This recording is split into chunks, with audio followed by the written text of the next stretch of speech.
Today, we are doing a 2-round 2026 NFL mock draft. This video will not have trades apart from the first pick just because it's too damn obvious. But if you guys are new, feel free to like, comment, subscribe. Blow my face to my board. It is not predictive. These are just the players I love in the order I love them. Remember, there are steals in every single round. So sometimes those players are better than the ones that get picked higher. That being said, let's get into this. Number one overall. It's a very interesting spot with the Giants. Obviously, we kind of know that there's going to be some discrepancies over the next week that kind of cause a little bit of a difference there at the top. So we will be seeing a different draft order. Giants fans appreciate it for now. I think you guys are definitely not going to have the number one pick, but it is what it is. I think for the sake of this being a 2-round mock draft, we're not going to focus too much on the compensation outside of the first 2 rounds. So let's not make this into a huge conversation outside of just talking about, hey, which team and which package would be the best. For me, it's the Jets. Like, you look at the Jets now, they're at number 5 overall. It was when they were at number 7 and the Browns at number 4, where it's like a much different way to handle how you're supposed to handle that draft. But the only issue I could see with the Giants moving to number 5 is what happens if the Titans want to invest in the offense and then the Browns want to invest in their offense and they both go wide receiver. You are in a very, very particular situation where the top 2 quarterbacks have gone and then the top 2 wide receivers have gone. And that is a little bit of a sticky situation. Now, I don't know exactly how aggressive the Browns are going to be. This is a very weak quarterback class. This past week, we have seen Lenore Sellers return to school. Jayden Maiava decided to return to school today. Brenton Sorsby's in the transfer portal, but he's still keeping his options open. But we're seeing a lot of these top options. Darian Mensah might come out. For the sake of this video, we'll still have him return to school. He's just contemplating coming out.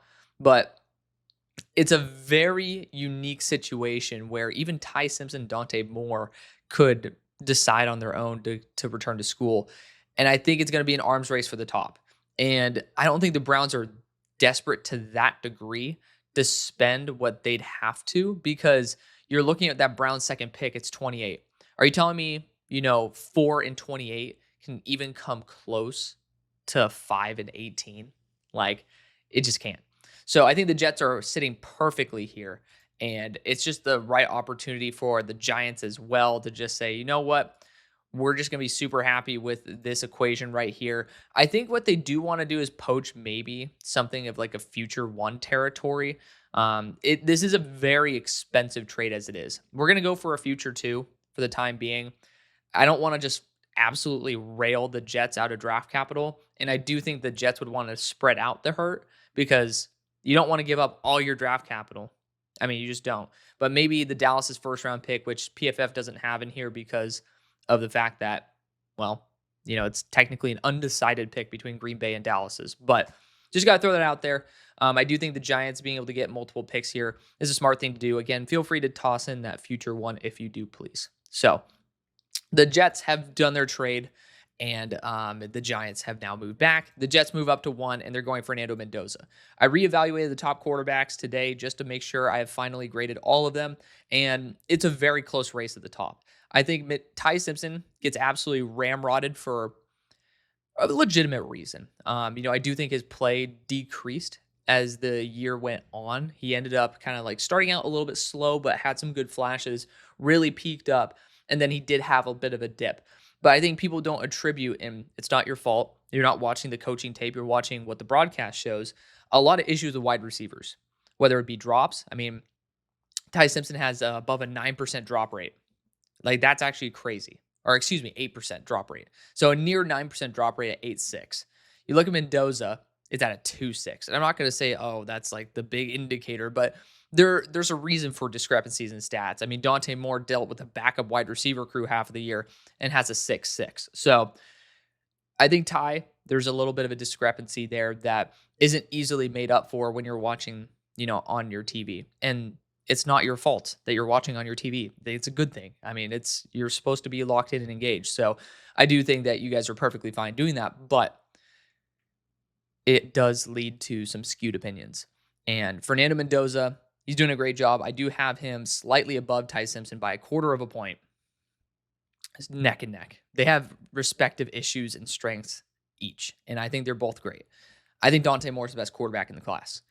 And that's ballsy because he might not even come out. But I think Dante Moore has just shown, especially as the year went on, he got hotter than Mendoza did. Mendoza just done it against Ohio State. That's like the real nail in the coffin for, people wondering if he's going number one or not. Seasoned quarterback compared to guys with less experience, just beat the top dog and had some really good throws in that game. So big fan of Fernando Mendoza regardless. I'm just going to, put my name out there for Dante Moore, who will be going next. So Las Vegas Raiders select Dante Moore. Ended up talking about it, but reevaluated him today. I have him as my number one quarterback, and I know a couple other people who do as well. Very, very polished. You just watch him, and he passes the eye test. And there was a play versus USC, a touchdown to Kenyon Sadiq, and it was just perfectly placed in the red zone, pressure in his face, like proper arc, everything. And it just felt like that was a high-tier NFL play. Now, it's not the only reason I would grade him that highly. There was a lot in his game. Now, I think Dante Moore is the weakest arm between Mendoza, Moore, as well as Simpson. I think that it's not a weak arm by any stretch of the imagination. You can see the zip, but on average, I do think that the other quarterbacks have a little bit more velocity.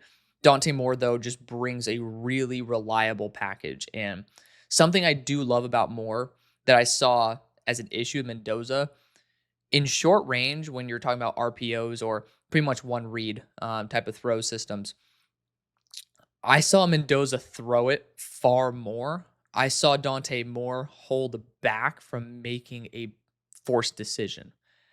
That's another thing for me. I think Dante Moore showed a lot more restraint when things didn't go the way that they were planned to.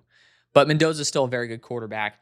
Moore's as well. Obviously, they're right neck and neck on my board. I'm just saying reasons why maybe I would put Moore ahead of Mendoza. Number 3, Tennessee Titans. It looks like Arvell Reese is starting to become the head and shoulders favorite. Like, people have him like top 2 on their draft boards. I mean, we'll see what the new system is. I did end up calling out Femi Oladejo and watching the progression or lack thereof as something that would make me a little bit concerned. And I do still have those concerns until all the questions are answered. But it does feel like we have to go with the most probable option, and that's going to be going after unique players. I know Borgonzi's going to, especially if there's, some lack of movement in here. Maybe the Raiders just don't want to target a QB. I mean, God forbid. Let's just say a quarterback's available at 3. Borgonzi's going to try to lurk those picks, and especially when the Giants end up out of the top 3, Borgonzi's going to be doing his thing. So we'll see what happens then. I do think wide receivers should still be on the table. Carnell Tate, Jordyn Tyson, the 2 that you had mentioned there. But Arvell Reese is the most freakiest of the group because he is kind of a unicorn. I do wish he had over 300 reps at edge this past year. But, I mean, altogether, technically, there are more off the edge than, some of the other guys that maybe are a little bit more of the pure hybrids. So, Arvell Reese is going to be the selection there. I'll cave in. I do my best to, show you guys my opinion, do my twist on a mock draft, not just completely take it over. There will be time for that in the offseason. I'll do a fully what I would do. But for the time being, I think that's fair. Number 4 for the Browns. For me, this one's instantly a wide receiver. Like, just based on the fact that, you could talk about Ty Simpson if in the playoff he gets red hot. You guys know recency bias is a legitimate thing. I hate to say it. When a quarterback has a really good game, people throw out all the other shit that just happened. Fernando Mendoza, you guys want to talk about him. And this isn't just a shit on Fernando Mendoza. It's pretty pertinent to him. Guess what he did the week before? He actually had a really shitty game versus Purdue. I can guarantee you if that's the last game of the year, probably leaving a pretty sour taste in our mouth. But of course, he ends up going up against Ohio State and kicking ass. So recency bias. There is a part of me that thinks Dante Moore still could try to challenge for the number 1 QB spot. But again, we're just talking about which order are we taking the quarterbacks into these teams, not necessarily anything else. But I will also say, I do still want to throw Ty Simpson's name in there because a lot of NFL evaluators, including former quarterbacks, were talking about Ty Simpson as the clear-cut number 1 quarterback until a couple weeks ago. That doesn't just disappear. So I will say that there's definitely going to be that aspect there. And the organization doesn't love Shadur Sanders. Like, it has nothing to do with talent. I don't think that he's necessarily in the right position to really show everything he has. I think it's a perfect opportunity for the Browns if they can target an offensive lineman to, continue building a foundation around them. But, I do think that they're one of those teams that will be challenging for a top pick, trying to be able to get it. And I will say, it doesn't matter how talented you are. If you can't get the wins, your fingers are going to be pointed. So regardless, I'm not going to go after Ty Simpson at number 4 unless he makes a strong playoff run. I'm looking at the wide receivers here, and it's between Tyson and Carnell Tate. Makai Lemon deserves some respect here as well. But Carnell Tate, to me, is the option above Jordyn Tyson, even though I have Tyson as a better receiver. There are some injury red flags, and Carnell Tate has had consistent production in Ohio. You already know that the weather, the elements are not going to affect how Carnell plays. You don't know that about Jordyn Tyson, who's having injury issues. They're not connected, but there are a string of them over in Arizona. So we're going to go Carnell Tate there. Number 5 for the Giants. They got lucky. Jordyn Tyson fell into their lap. I do think you can discuss Spencer Fano here. Illuminor last year of his deal. The future's not guaranteed at right tackle. I love Marcus Bowe, friend of the show. I didn't really think he was a true starting tackle, so it is very possible that you can end up sniping Spencer Fano. But if you can get someone like Francis Mauigoa down the line, there's certainly a lot of options that could end up being net positive for you, to where if you pass on wide receiver, you're sitting there at 18, it is possible you can go after someone like, you can go after Denzel Boston. But I think Jordyn Tyson, if he can stay healthy, is an elite weapon. And we're seeing right now that, especially with the guys coming back from injury, it'd be nice to have someone who is in the building to where you don't have to go pedal to the metal with guys who are not ready to go pedal to the metal.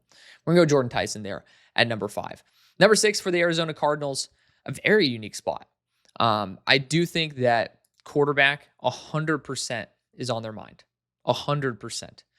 I think if Darian Mendoza is coming out in this class, which again, I said at the start of the video, I'm not going to have him do that.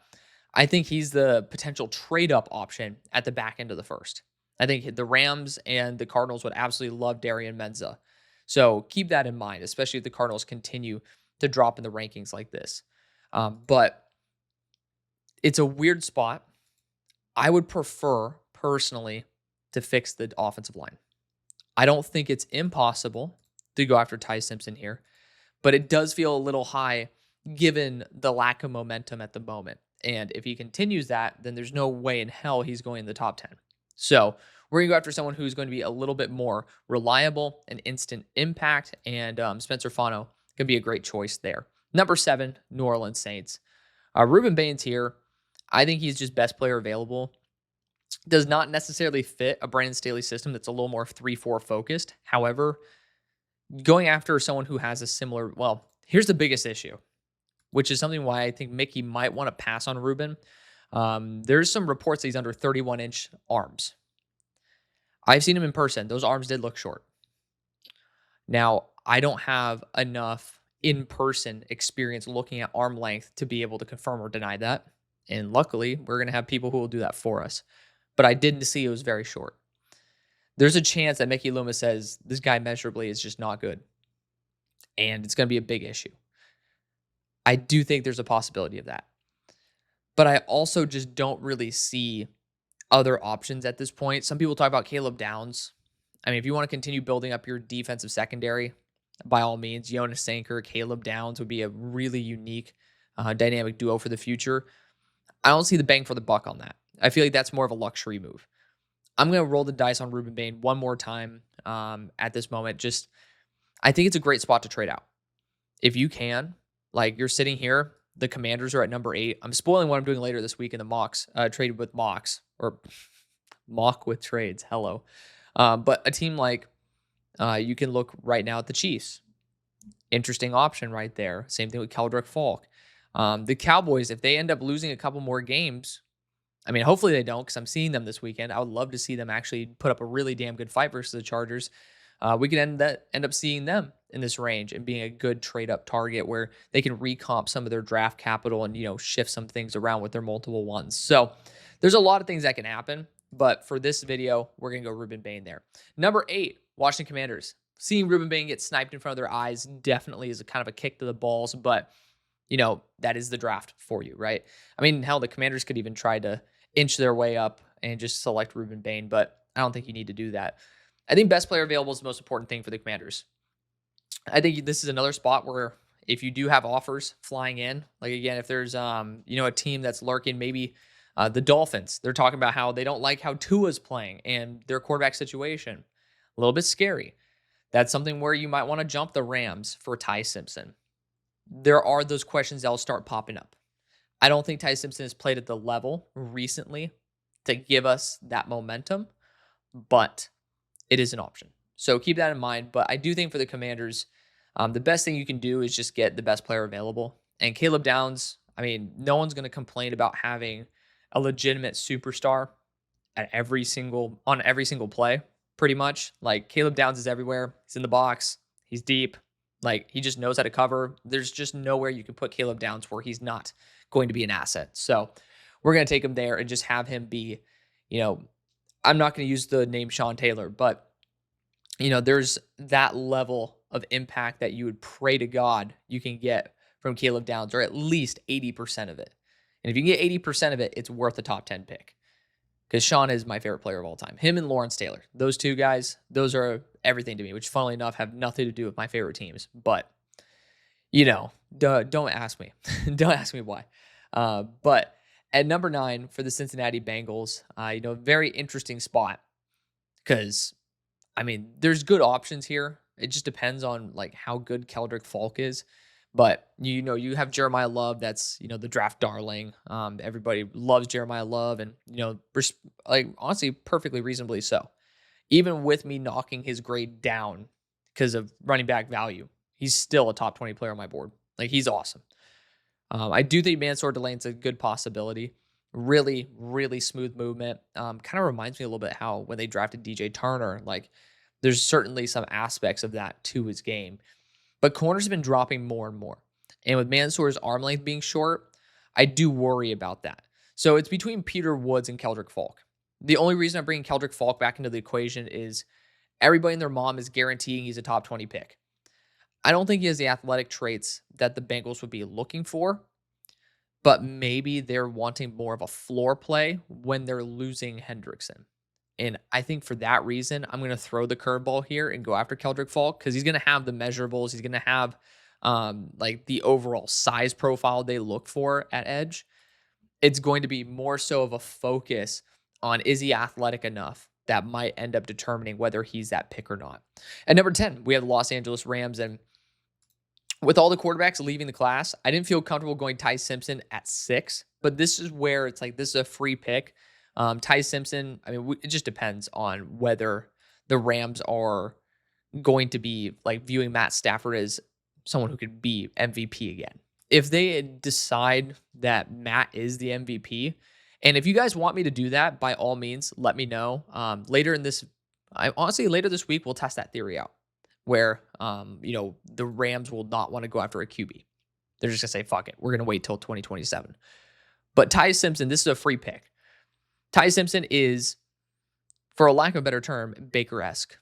Like, if you look at the prototype, the vision for how he should succeed in the NFL, it is in a very similar role and method that you'd want. That would mirror how they ended up kind of revitalizing Baker there in LA. So, very similar to Jimmy G in that aspect as well. Like, Ty Simpson could be an absolute star in LA. So, I'm going to take him there. Again, there's no trades in this, so you guys can end up, harping on that all you want. But number 11 for the Kansas City Chiefs, I think they just go and try to help out Patrick Mahomes any way that they can. I do think edge is still very possible for them. You look at Keldric Faulk, if he's available, very much a Spags edge. But I do think Peter Woods would be an intriguing choice. Kenyon Sadiq is a little bit early with his drop issues. So I'm just going to go Jeremiyah Love. People have him as high as their number 1 player in the entire draft. Again, I'm not going to co-sign on that, but it is there. You have to, admit that it's there. He's been fantastic. Some people have higher grades than Genty.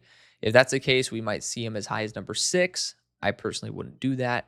High as number 8, maybe. I still probably wouldn't do that. I think you'd actually help out the Commanders a lot, though. Like, that's one where I would start debating it. But he goes at number 11 here to the Chiefs. Number 12, Minnesota Vikings. Peter Woods honestly might be the choice here. I like going best player available. I don't think I could see him slipping much further. Like he is, even after a slow start to the year, in the top quartile of pass rush win rate as well as run stop rate. That's not the basis of my decision making, but it's just a good guide. And he's extremely strong. His flash wins are just ridiculous, like top tier. Mansoor Delane feels like a fantastic option for this team as well. Like Mansoor is great. Again, I have just some issues, and I don't want to have these issues. I'm just saying, like looking at history, the more I've like thought back on it, corners just go later than we expect. So it's just very tough to say over a position that teams feel very comfortable going with earlier, maybe than we expect in defensive interior. I mean, you see the small run on them in last year's class in the top 20. I think that's very realistic that they would end up targeting Peter Woods based on it just being best player available, a position where they can end up getting good value out of him in multiple different fronts because he's very versatile. And I mean, it's just, again, super high floor move. You don't really have to worry too much about it. At 13 for the Dolphins, again, if Ty Simpson were here, I want to hear y'all's thoughts on it just because I know you can't really move off Tua. But at the same time, teams have done worse probably. But I think the Dolphins need to go after a pretty physical man corner. Mansoor Delane, even with the shorter arms, has proven to be an extreme asset in man coverage. I think he'd be great in Miami. That's probably the guy who I'm leaning to right now. Other positions, you could go Francis Mauigoa, keep him in Miami, kick him to guard. Savania just needs time to sit and develop. The poor guy was literally asking Cam Hayward how the hell to block and like how he can end up improving mid-play. I love that mentality. But like, that's just not a good look in my opinion. I mean, it ain't. So Makai Lemon would be the dark horse choice here as well. You know, he's a fantastic wide receiver. There is a teardrop, but I would say Mansoor Delane, with the value he brings in terms of the man coverage ability and just the overall prowess, the flexibility he's had from Virginia Tech to LSU, I think he's going to be someone that is well worth the investment. Number 14 for the Dallas Cowboys. So a lot of the good players that I normally target are not here, which makes it very interesting. Because at 14, again, we're getting closer to the range where I don't think Sonny Styles is a lock. Even though I think I'm going to choose Sonny Styles here, just like because I'm going to take him at 16. Like that's just the guy who I would target there anyways. But if we start getting to this 12 range, I can't target Sonny Styles with a clear conscience. That's where I'm looking at someone like Mansoor Delane or, I mean, not Jermod McCoy, just because you haven't seen him in a while, but like you definitely can talk about Brandon Cisse. I really like Brandon Cisse. I think he's a great player, but you know, there's definitely some wiggle room right there. So we're going to go Sonny Styles here, linebacker, Ohio State. This team needs the linebacker help. I do think though that, you know, we're getting to the point where it's debatable whether Sonny's going to be worth the pick. He's been fantastic this year though.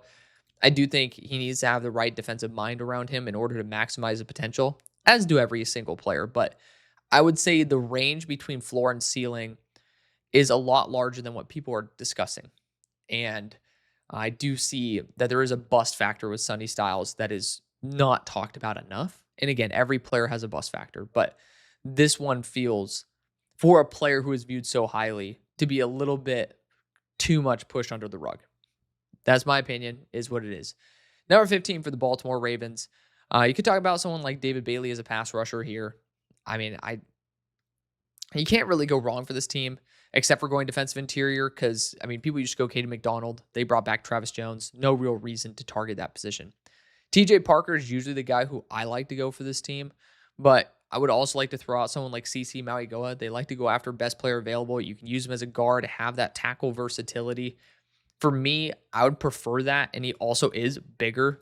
So, I mean, he's around, I believe he's around the 320 range, not the 315, but I mean, he is extremely smooth, really good movement skills. Like, this is a guy that you want to have, and let's test out the theory. Ravens fans, let me know what you think. But we're going to take Francis Mauigoa, kick him into guard. I think the value at 15 is awesome. Maybe it's just Vega that you go after there at 15, but I do like the fact that you have that tackle potential in case of injuries and all that as well. So I think that just provides more value, maybe some other guys. Number 16 for the Panthers. You know, I normally like to go corner here, like Brandon Cisse. I do want to test out a new theory, kind of keep things fresh, because again, when we kind of get too much into a rut, A, it gets a little boring and stale. We don't want to do that. But secondly, and most importantly, like, how often are people 100% right? Like, pretty much never in this business. And I think it is never in this business. So the last thing we need to do is say, oh, we have a pick right. Like, that's just not the case. It's about, like, if you see Sonny Styles available here, I feel like there's just a high probability of it. But I think TJ Parker's an option. I know you guys don't take defensive players from Clemson. That's like the big caveat. But TJ does feel like an option that could be possible. Another name that's a super dark horse that I would want you guys to trade down for. And someone brought this up, like, why isn't this guy getting more first round hype? Because there's CJ Allen getting first round top 20 hype. Same thing with Anthony Hill. Why not Jacob Rodriguez?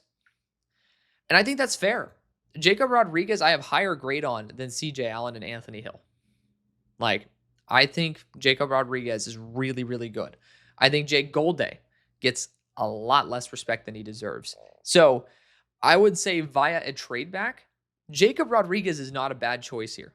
I would just want to throw that out there. I want to hear what you guys think about that. But for the time being, I think I will end up going after a defensive back here. And I'm going to throw a little bit of a curveball. We're going to go Jermod McCoy, cornerback out of Tennessee. I think even with the injury concerns, obviously that hasn't really deterred you guys from giving J.C. Horn a bigger contract. I think Jermod McCoy can come in, step in, and be that physical presence that you guys are looking for across from him. And again, it's a really good corner class, but it does drop off, just depending on how quickly these corners are going to fly off the board. 17 for the Detroit Lions. In honor of him declaring today, I'm going to do this very quickly. We're going to go Caleb Lomu, left tackle out of Utah. I love how you guys were talking, like, huge shout out to my Lions fans, by the way. You guys are freaking awesome. You guys were talking about the theory of if Francis Mauigoa is sitting here, do they end up switching Penny to left tackle? And you guys are talking about how it could almost be a positive move for Penny Sewell, like almost he gets better. And so first off, thank you guys again for investing so much energy and time into trying to coach me up about that. I love you guys for it. Thank you for it. But, I do think that it also just opens up the opportunity, which is nice to know that both sides of the offensive line are wide open for the best tackle available. I know a lot of people say, hey, I don't think I'm going tackle in the first. You're going edge rusher. This edge class is so deep, and the top is not nearly as heavy as what people want to make it seem. I don't think that it's going to be the type of like rush on edge rushers that we're kind of expecting. So I would end up saying go after the good offensive lineman early because there's a lot better edge rushers later than offensive tackles. Number 18 for the New York Giants, first pick via the only trade back in this episode was Jordyn Tyson. I'm very happy with that. Again, there is Makai Lemon, Denzel Boston here. Like, you do run that risk just depending on how the draft order goes, and there will be trades and all that.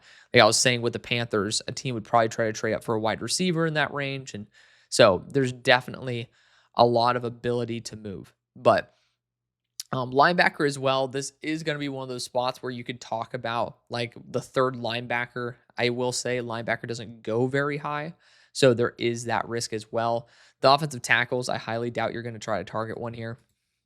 Just not a very good group. But Cordell Flott, the question is he going to stay? And I don't think that that's a clear enough answer for me to feel comfortable with your boundary corner position. So I'm going to go Brandon Cisse, cornerback out of South Carolina. Throw a little bit of the curveball in there. He's 6 foot 190. He flies in a straight line. He ended up being kind of torn to Swiss cheese versus Texas A&M, but he's gone up against a gauntlet and has performed well against everybody except that game. Some people just have off days, and so I'm going to give him the benefit of the doubt. At 19 for the Tampa Bay Buccaneers, I do want, like, if I end up skipping out on edge rusher here, I do want patience for the next round. Just like, I will just throw that out there. I know a lot of people get butthurt when I go Kenyon Sadiq for this team, but I will go edge rusher for this team. I think David Bailey, he will end up being a perfect replacement for Hassan Reddick. You want to get some extra pass rush there.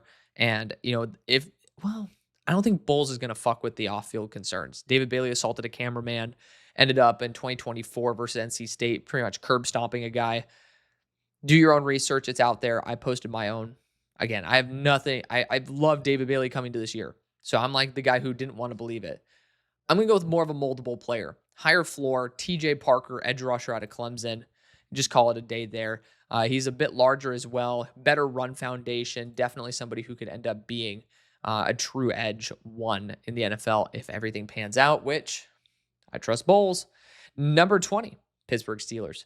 Makai Lemon's here. I don't think I can pass on him. I don't care who else is available. Denzel Boston's great, but Makai Lemon's a true superstar at wide receiver. And again, the quarterbacks, Lenoris already returned, Mauigoa already returned, and nobody else is worth it unless you want to talk about Mendoza, who I really, really like. But again, there's just a certain point where you got to debate some things. Number 21 for the Philadelphia Eagles. Kenyon Sadiq's an option. I think it's a very popular option. Avieon Terrell. I mean, you definitely look at the fact they added in Marlon Humphrey, excuse me, Jair Alexander, and obviously that didn't pan out, but shows at least what they're open to. And a strong boundary corner is very important. So I normally like Colton Hood as well. I've gone Colton Hood for this team so many times. It doesn't necessarily matter because of the fact that I think Avieon Terrell, Colton Hood are so talented that it's not a huge difference between the two in terms of their impact. But Avieon is pretty much like identical to what they were probably trying to get out of Jair. So I will say maybe that's just a clearer vision for what they're going to go for. I would like to toss Kenyan Sadiq into the equation. I'm going to elect not to this time for the sake of change. And, I normally go Colton Hood. We're going to go Avieon Terrell here. I think Colton Hood's a perfect option, but Avieon Terrell, again, we're just going to talk about the fact that it's really close in proximity to what they just added this year. Number 22 for the Houston Texans, a lot of good choices. Kenyan Sadiq's a big curveball that could happen here. But I will say, you got to go after offensive line. It's between Vega and then Kadyn Proctor. We're going to go after Vega here, the guard out of Penn State. He's just super high floor. Like, you just need to solve a position and just call it a day. And they are a team that's taken guard inside the first round. So it's not out of their character. I think he's just a super talented player that you just call it a day. Number 23, Dallas Cowboys. Sonny Styles, I mean, again, I don't want to be super copy-paste, guys, but I will say for this episode, you got to keep it as is. David Bailey, if he's here, this is also an organization that's ignored some personal red flags in order to get really, really good talent. We're going to go David Bailey there for the Cowboys. Again, I don't like doing copy and paste a lot. It gets a little bit stale, but for us, I think that, it makes a lot of sense that the Cowboys end up landing both Sonny Styles and David Bailey. Number 24, Buffalo Bills. I mean, seeing Kenyon Sadiq fall sucks, but is what it is.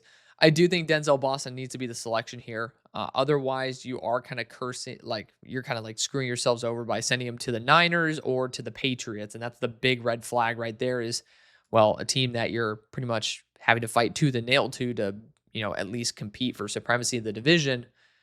You don't want to gift them somebody who would end up being a really, really dynamic weapon for them. And this is a team that definitely needs to go and look at some extra wide receiver help. Let's just reduce the risk, go after the good player, and call it a day. 25 for the Chicago Bears.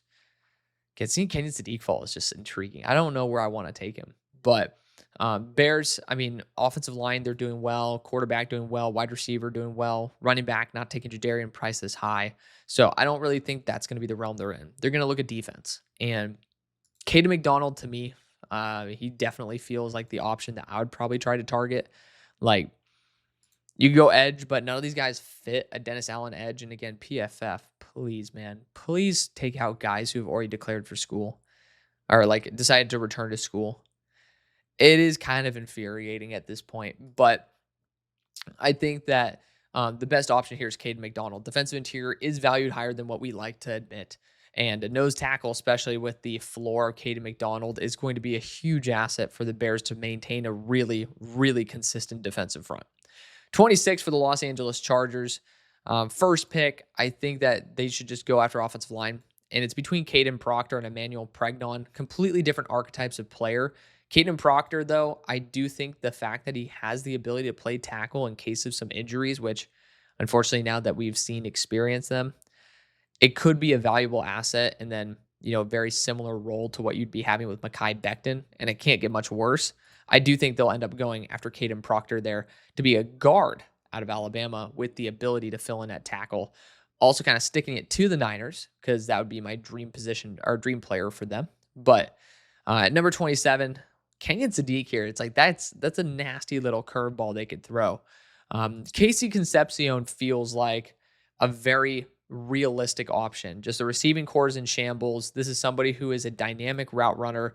The only issue is his drop rate, but I mean, he has been fantastic this year. He is somebody who deserves to be in the top 5, top 4 receiver conversation. And at 27, that's really good value. So we're going to take him there. For the Niners, who have been just really praying that they end up getting a weapon there for themselves, and they end up getting it this time. 28, Cleveland Browns. First pick, Carnell Tate. Second selection, I'd be looking at offensive line here. I will say it is kind of ugly. Like, it is something where you got to start looking. It's like, ooh, that is not pretty. Like, Emmanuel Pregnon might be like the best choice for them at this point. You could look at quarterback again, only if you're looking at Darian Menza and you want to bring in a very unique high ceiling quarterback. Would I recommend that? Man, this is a bad spot to be in. I'm just gonna be completely honest. It's a very bad spot.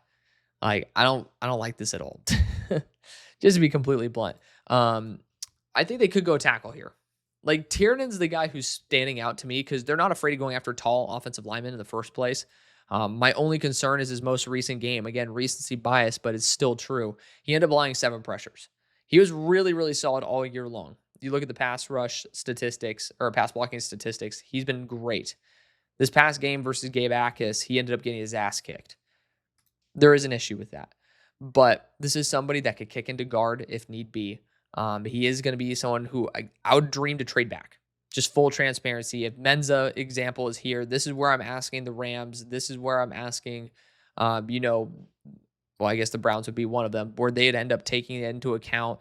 And then the Cardinals, like, if Menza's there, hey, what do you guys think about this? And so I think Tiernan will be someone who's more of an early round 2 option based on the lack of talent in this class.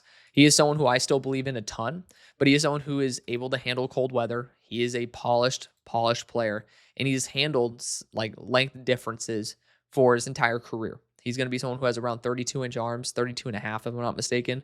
Not elite, not horrible, but I do think that there's a lot to his game that I love, and I think the best way to maximize his talent is to put him up against Myles Garrett every single practice, which, to be fair, ones don't necessarily go against each other, if I'm not mistaken, that often, but the Browns have some guys who can end up putting Caleb Tiernan to the test. Number 29, New England Patriots. A lot of good choices here. I don't think any of them are remotely close to as good as Kenyon Sadiq. And sometimes you just got to rush some shit to the podium. Kenyan Sadiq is a dynamic super weapon. If his quarterback comes out, I can't see him returning to school. So we'll see what happens there. But Kenyan Sadiq, the choice at number 29. Number 30, Seattle Seahawks. Colton Hood's a really intriguing choice here because you just don't really expect him to be on the board. Like, Emmanuel Pregnon's the easy choice for me at the moment. I will want to kind of throw this one out there because the question I'm asking is what's available at 62? Like, you guys start thinking ahead on these things. Like, I think an edge rusher might be there at 62 if you want to target one of those. Linebacker, I don't think there's going to be one there at 62. So that's a big position for us to target, in my opinion. I do think that, there's the nose position you could discuss as well. I don't think that's something that McDonald has really drafted high. And that's going to be something that's going to be a little bit later. So maybe talk about Tim Keenan down the board. Like, talk about him like round 4. That's, I think, a more realistic opinion. And you guys have helped me shape my opinion on that for sure. But offensive line matters, man. It really does. And, the question is, what can you get outside of this round? Well, Kobe Baines is there. I love Kobe Baines. I ended up reevaluating him. He is a top 50 player for me in the class. We're going to try to get him on the show. We've ended up connecting outside. He's a really, really good player. So we can talk about him. Again, the offensive tackles I can kick into guard. Carter Smith at the end of round 2 actually is a really good get. You know what? We're throwing the curveball. People don't talk about this guy as a first-round player. I don't fully understand why. I don't have as high of a grade on him as maybe it would take to be a 1. But I do think that his play is competing with the guys that they throw into the first round. We're going to go Jacob Rodriguez here, linebacker out of Texas Tech. So first off, fantastic year. Deserved to be at least in the consideration, if not the Heisman. But 6'1", 240. He flies. He's been just extremely consistent. And give this guy to Mike McDonald and see the miracles that are made. Number 31, Los Angeles Rams. First pick was Ty Simpson. This one's so quick and easy. Colton Hood's here. I love Keith Abney as well, but Colton Hood's a little bit younger, if I'm not mistaken. He's a little bit more balanced. And I mean, you can't go wrong. The next team that would want, Colton Hood would probably be perfectly fine with Keith Abney and vice versa. Number 32 for the Denver Broncos. It's kind of a bad position to be in right here. Unfortunately, you're just sitting there like, well, I don't know if I want to go after Chris Bell at this point because of the return from injury aspect for a team that is probably going to try to compete and needs instant impact players versus, in my opinion, like the Patriots who are trying to develop something. It's a little bit of a different, way that I'd go about tackling the situations respectively. I can't see 4 linebackers going in the first. So that's just like the big issue that you run into there. Center's already been taken. PFF, please update that, because you're going to catfish me one of these times when I'm lacking. And it's like, I don't want to take Jennings Dunker when they just re-signed Wattenberg, right? Like, you can't do that, right? So, and part of me starting to think Chris Bell is just the best player available. Like, Ant Hill is a good choice, again, via trade back. But if you can't, you know what? There's a huge drop off in the receiving core after this. We're going to go after the longer release of Chris Bell from the IR, so to speak, who tore his ACL in front of me at SMU. Love that. Didn't even know it at the time, but we were looking the last time Chris Bell would be healthy until the draft. Number 33, New York Giants. So far, they've had Jordyn Tyson and Brandon Cisse. I think that's a good way to start. You could talk about, again, the offensive tackle situation, like Blake Miller. I do think it's a little bit early for him, but 35-inch arms, like definitely somebody that you could try to grow and develop. I would say defensive interior is very underrated. Very underrated here. I don't think you guys are getting enough pressure. I don't think you guys have enough consistent depth. And so I'm going to do what I need to do. And even though I think linebacker is a huge position for you to target as well, you're just in a very weird, awkward spot. Like, dream would be Sonny Styles slipping to 18. Like, that's kind of like where you want to be. We get Jordyn Tyson, Sonny Styles, and then you could end up trying to target like a Christian Miller or something here. I do think Christian Miller, talent-wise, is better than the linebackers available. It sucks, but we're going to go after the best player available here, Christian Miller at 33. Hopefully, Darius Alexander continues to improve. Sexy Dexy is going to continue being himself, but I just want y'all to have more and more efficiency on the defensive interior, and it's starting to look like there's some holes that are forming that I don't like to see. And I'd prefer for you guys just to go best player available and not necessarily play games. Number 34 for the Las Vegas Raiders. Again, good choices all around. First pick, Dante Moore. Like, you solved the biggest part of the puzzle. Again, right tackle with Blake Miller. I do think it's a little bit early. I do think the Raiders could be the type to be open to that. Like, we'll see about it. But, like, Blake Miller, certainly an option here. Trevor Gooseby, another choice that could make sense. Personally speaking, I don't think Gooseby comes out because of the fact that Arch Manning just decided to return to school. Like, the thought process was kind of similar with Cam Williams last year. It's like, oh, Arch Manning's coming out, like he could end up being the future there and be a first-round pick, and he decided not to. But maybe Gooseby learns from his mistakes. To be fair, we'll be optimistic. How about that? About the young guys who are already there, Charles Grant being the one who I'd be probably trying to focus on more. But free safety is your biggest issue. I think y'all would agree to that. And Dylan Thienemann's here. Let's go back to Oregon. Let's not fuck around and find out. We're just going to go after best player available. We did it with our first pick. We're doing it with this pick. Dylan Thienemann pairs back up with Moore. So very happy about that. Number 35, Tennessee Titans. First pick, Arvell Reese. Again, another reason why I'm starting to think wide receiver is the better move early. Running back is an option for this team. Like, Jadarian Price would be intriguing. I think if you guys can trade back, it is something you could consider. Like, going after Jeremiyah Love, that is. Like, that's a weird position to be in, but it would help out immeasurably. It just depends on who's going to be available at that time. So keep that in mind. I do think that the value right now is not there for wide receiver. Like, you can go round 3. Like, Omar Cooper Jr. is fun. We'll see the severity of his injury. I think the coach said that it shouldn't be a big impact, but Omar is kind of a player that could complement Chim Dike as well as Elic Ioane. But it's an intriguing situation to be in, but I'd prefer it in round 3.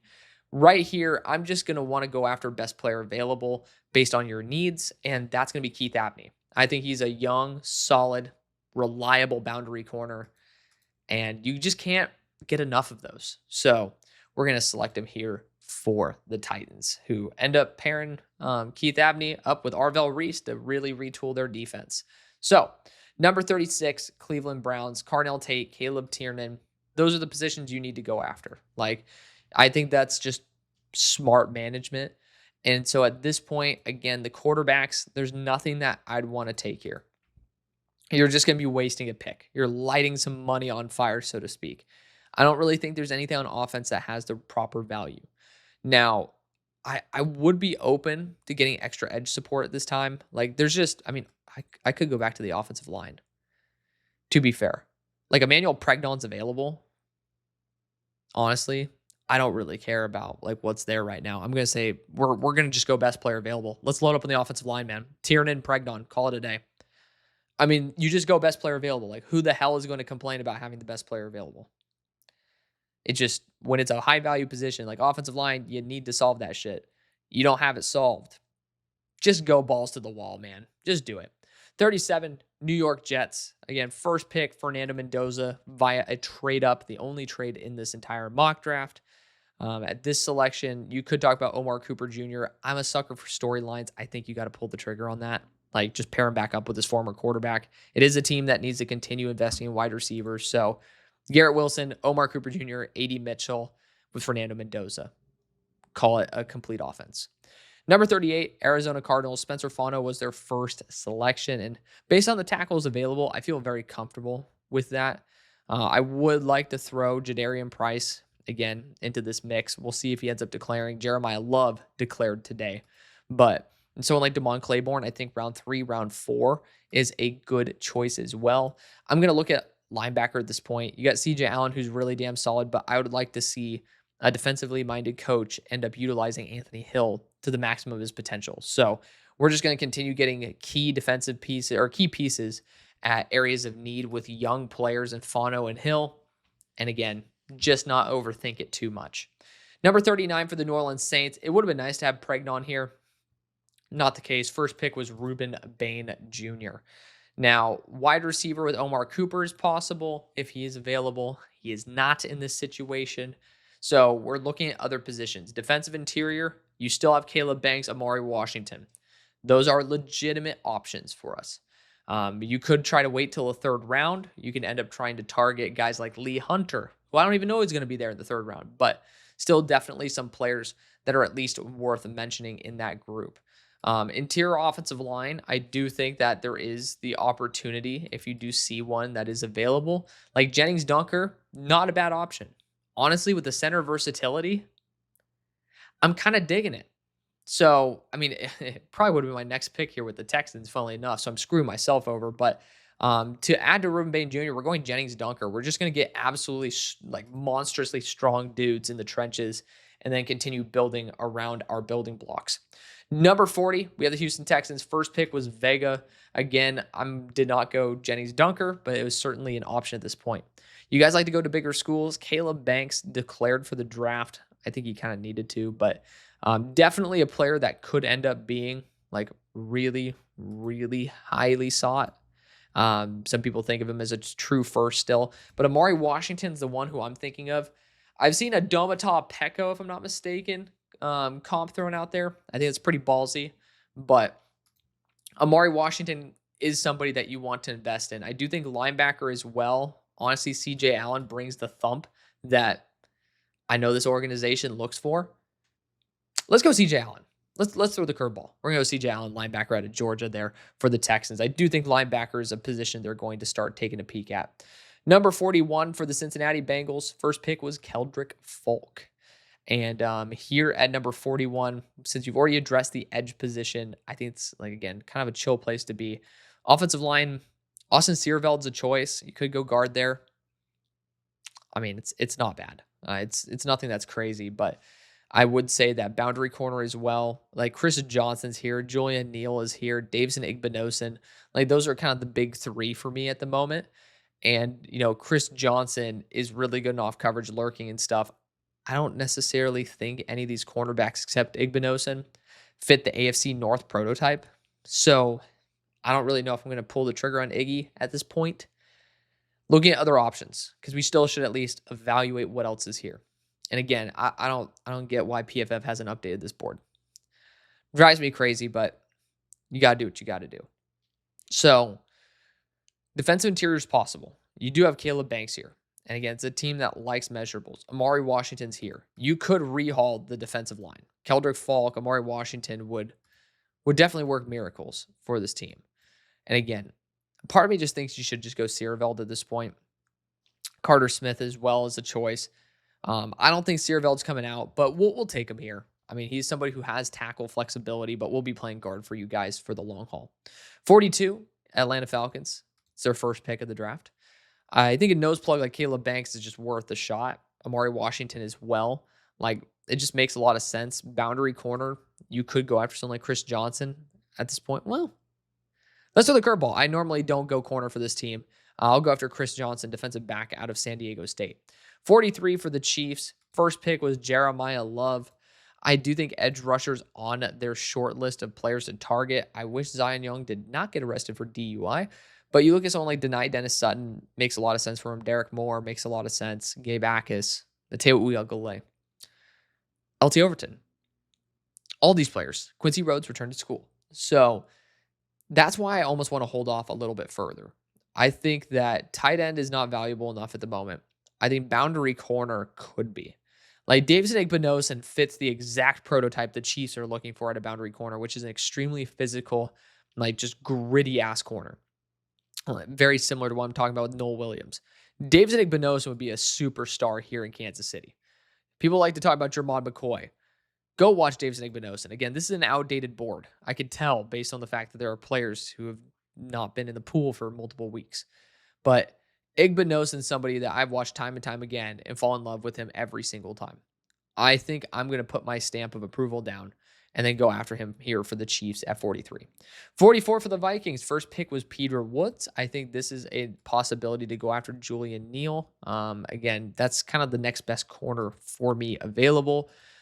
We did already go after Peter Woods, so I could also go after Jadarian Price here.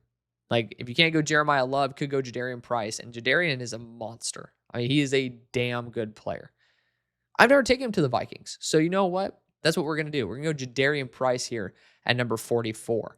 Number 45, we have the Miami Dolphins, and first pick was Mansoor Delane. Get that boundary corner that you're looking for.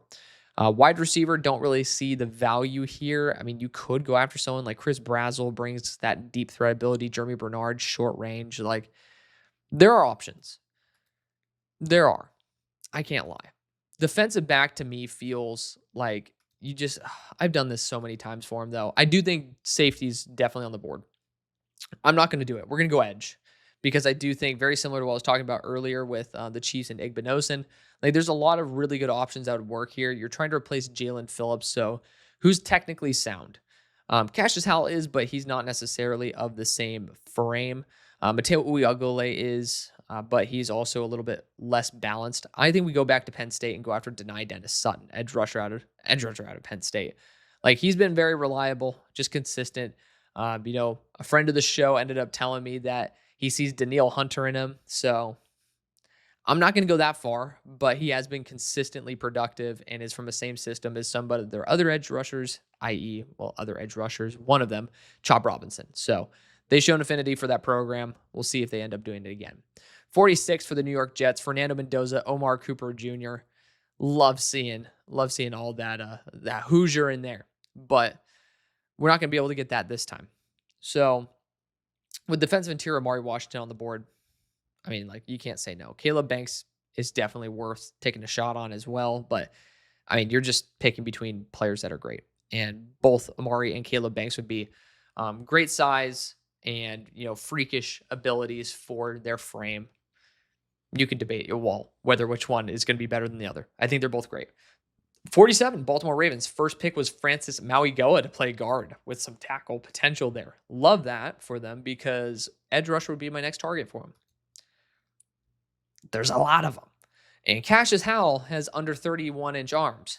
So a little bit of an issue there. But he actually plays the run a lot more tenaciously than what you'd expect. So it is somebody that I don't think is going to be fully phased out, but it is somebody that could end up slipping a little bit. We're going to go Cassius Howell there for the Baltimore Ravens. 48 for the Panthers. First pick was Jermod McCoy.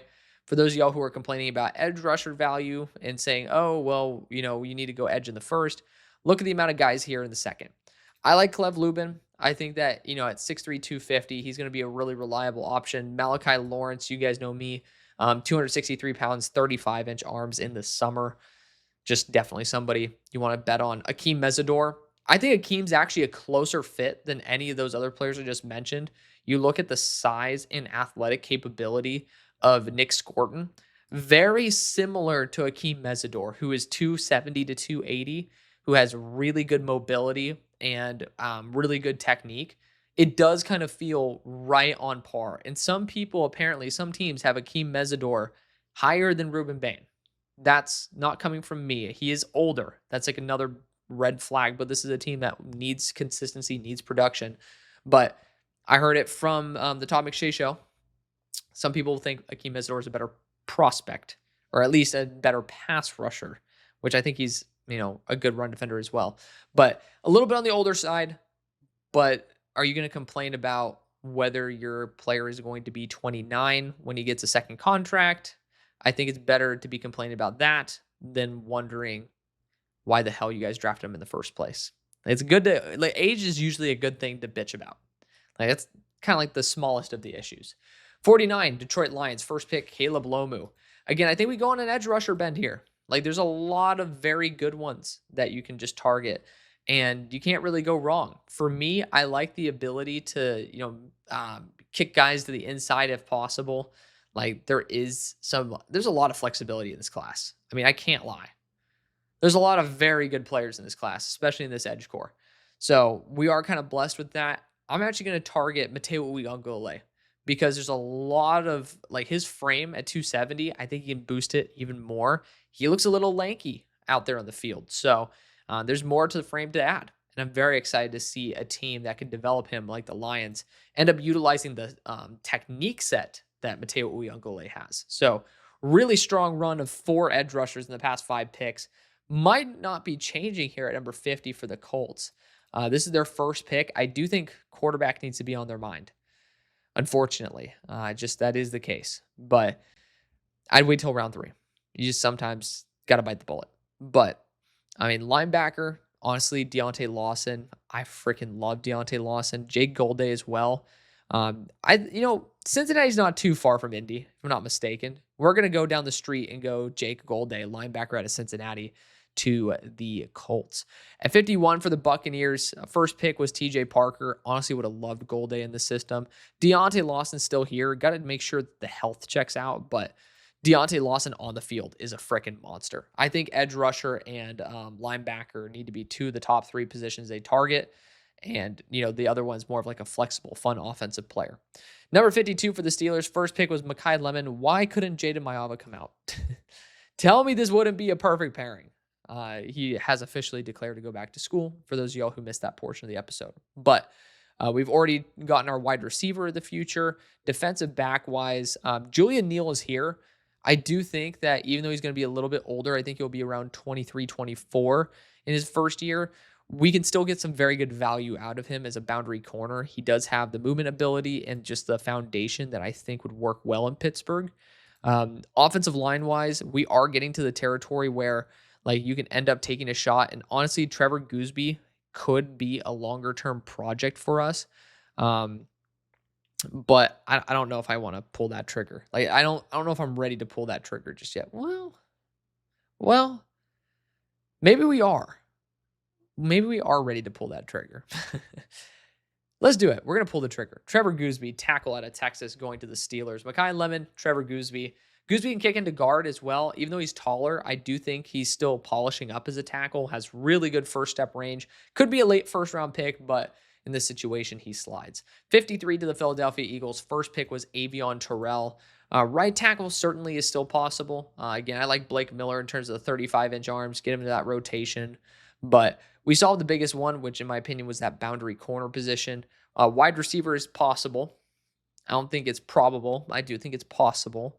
Outside of that, again, it depends on like AJ Brown's situation. I will say Caleb Banks with 2 defensive interiors with 1 more year on their contract each.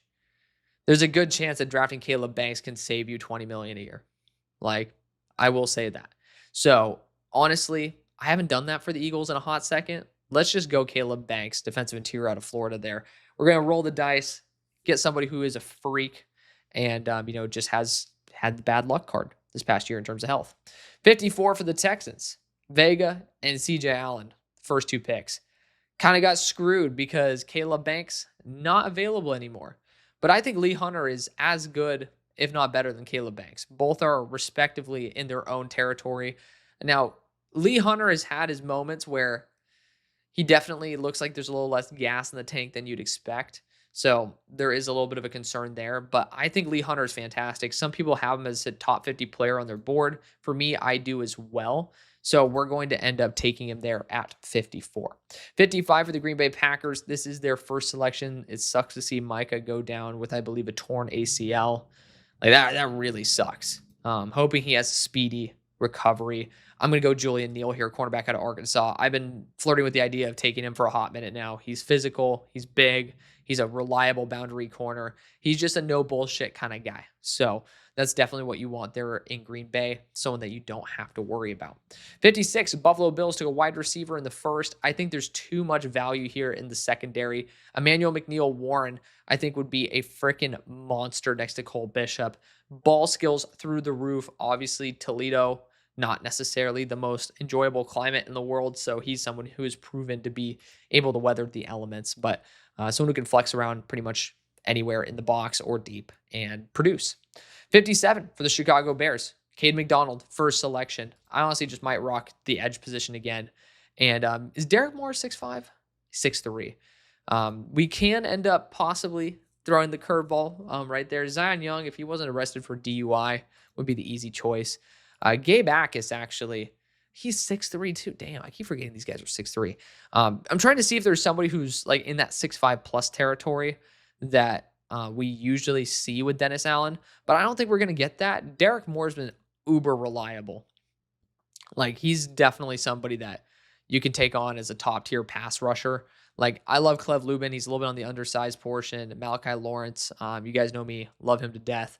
But I think Derek Moore, Gabe Akis, like, I just feel like those guys are going to be a little bit more popular. So we're going to go after Derek Moore there, at least for this particular system. At 58 for the Chargers, Kadyn Proctor was the first selection. Defensive interior, you could try to get another big plug. You got big citrus here. Obviously, I just missed him. Darrell Jackson, like another one. Godfather, Dante Corleone. Like, you can go after someone to play your nose position and, just kind of forget about it. I do think offensive line still needs to be at least discussed. You got Carter Smith here, Isaiah World. I think those guys are great. It's funny because every time it's like the Niners that are like lurking next, and those are players that I'm definitely looking at for them. But I also think edge rusher's not out of the equation. This is just such a good tier 2 of edge rushers that's like, this is where I can end up taking Cleve Lubin, who's been statistically phenomenal apart from the one game I saw that I got to see him in person. But Cleve's been great. I think he's someone who's going to continue rising up boards. Remember, not everybody is up to date on stuff. And again, this board isn't even up to date, but Cleve Lubin's going to be the choice there. 59 for the Niners. First pick was Casey Concepcion. Second pick, I want to develop a guard/tackle hybrid, someone who could play in the short run at guard, long run at tackle. That is Isaiah World to a T. I would again trade back if you can, but I mean, it literally only 10 pressures all year long. It's not like he was absolutely ass. It's just he had Emmanuel Pregnon next to him, who is proving to be a top 15 talent in the class. Number 60, Jacksonville Jaguars. This is their first selection, but also this is a team where, very similar to the Niners, I want to be able to test out a tackle/guard hybrid. And I mean, you could talk about Blake Miller here and then try to, Harrison to left tackle. That's not impossible funnily enough. I don't think that's a bad idea, come to think of it.